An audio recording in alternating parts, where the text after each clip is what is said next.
So another thing that I would like to talk about is urinary tract infection. Now, this is a really commonly made diagnosis, especially in women. And unfortunately, although it is common, it's often a diagnosis that's made too commonly. So urinary tract infection, like any infection, means that germs are present, but that's not enough to make the diagnosis, because infection doesn't mean the presence of germs. For example, if I were to take a culture of the back of my hand, even after washing my hand, germs would grow. Well, that doesn't mean that my hand is infected. It simply means that germs are present. So the presence of germs does not mean infection. Now, there are some tissues in the body that should not have germs present. For example, you shouldn't expect to find germs on your brain. That should be a completely sterile area. So, if you were to do a culture of the surface of the brain and you found germs, then those would be there for one of two reasons. Either the germs are there inappropriately, which would be at least consistent with infection, or there was contamination of the test. And so you would not assume that the presence of germs would be okay. But there are other places, like the surface of my hand, where germs are completely expected to be there. And so then, if you have germs present, and that's not a surprise, the question then is, how do you know if there's infection? Because just finding germs where you expect to find germs doesn't tell you that there's infection. So how would I know that my hand is infected? Well, my hand would be infected if there was evidence of germs invading tissue. So we would expect to see redness, we'd expect to see swelling, we'd expect to see warmth, and we would expect to see discomfort. So all four of those things show evidence that germs have invaded and that my immune system is now fighting against them. So this is basically asking the immune system to comment, well, what do you think? Are these germs in the wrong place or not? So that's what you have to look for. Now, the urinary tract, which includes the kidneys, the ureters, which are the tubes from the kidneys to the bladder itself, and then the urethra, which is the tube that empties the bladder, that whole system usually is sterile. Now, the urinary tract also includes some other accessory items, such as the prostate and seminal vesicles in men. And so those areas could also be considered part of it. So a prostate infection, for example, is technically a urinary tract infection, or at least a genitourinary tract infection. But typically, all of the urinary tract should be sterile. However, particularly in women, as we grow older, many times the lower urinary tract, which includes the urethra that empties the bladder and the bladder itself, are not sterile. And so germs can actually live there.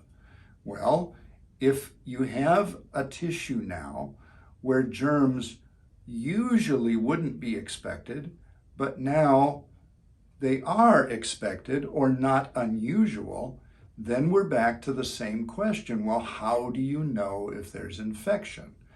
You have to look for evidence of tissue invasion. Many times, what happens is, particularly in an elderly woman, what will occur is some symptom is occurring. that has nothing to do with the urinary tract at all. So this is someone who feels confused, for example, and they go to the emergency department, and there's any number of reasons why someone might be confused. Could be an electrolyte abnormality. It could be an infection. It could be a stroke. It could be something else. And so what often happens is a urinalysis is checked, and in many elderly women particularly, but even in younger women and in men sometimes, you will find a urinalysis that shows abnormalities. So it's a positive test. But the question is, well, is there infection or not? Well, then the usual answer is, well, culture the urine. See if you can grow the germs. Okay, let's culture the urine. Well, now we've got germs growing in the urine, but still, the presence of germs does not mean infection. It simply means that they're colonized in that area. So now you've got a positive urinalysis, a positive urine culture, and many times people simply say, well, that's a urinary tract infection. No, it is not. Unless there are symptoms that are appropriate to the urinary tract, then that is not sufficient information to prove that an infection is present. And the symptoms occur because the germs have invaded the tissue. So the definition of infection is germs not present but invading tissue. So in a tissue area where you might find germs present, you can't just simply look for germs and say there's an infection. All you found is germs. You haven't defined infection.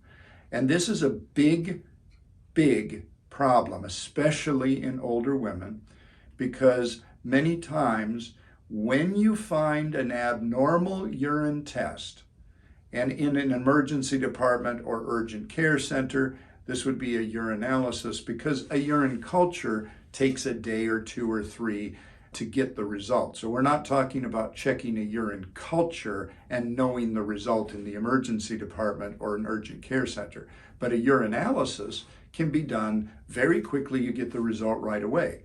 So what happens many times is some tests are done, an abnormal urine test is found, the person has a symptom that isn't caused by urinary tract infection, but urinary tract infection gets diagnosed, the person is treated with antibiotics, and no further investigation as to any other possible cause of their symptom is sought.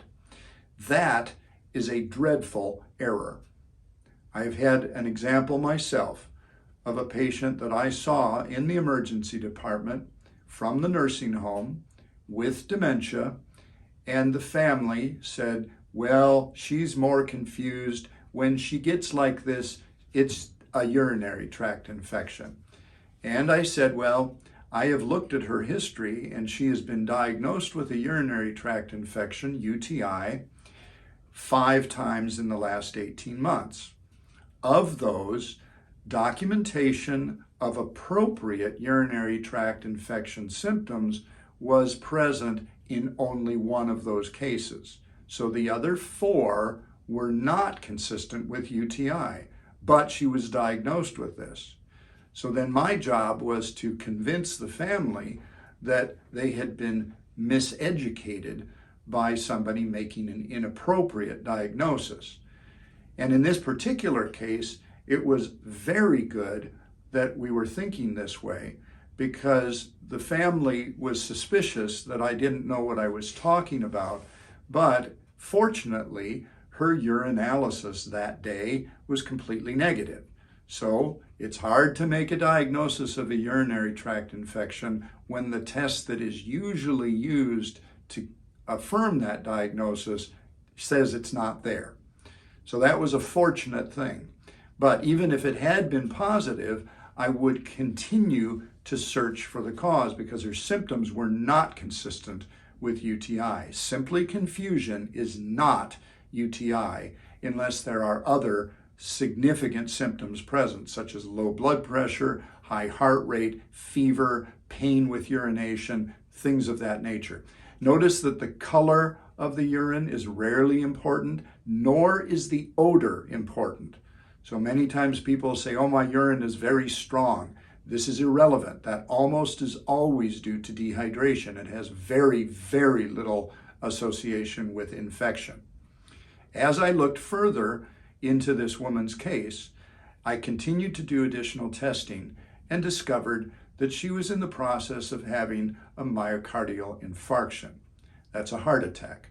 So rather than treating her with antibiotics and sending her back to the nursing home with an inappropriate diagnosis, I put her in a helicopter and sent her to a tertiary clinic or tertiary hospital where she could get a coronary angiogram to find the cause of this problem and fix it.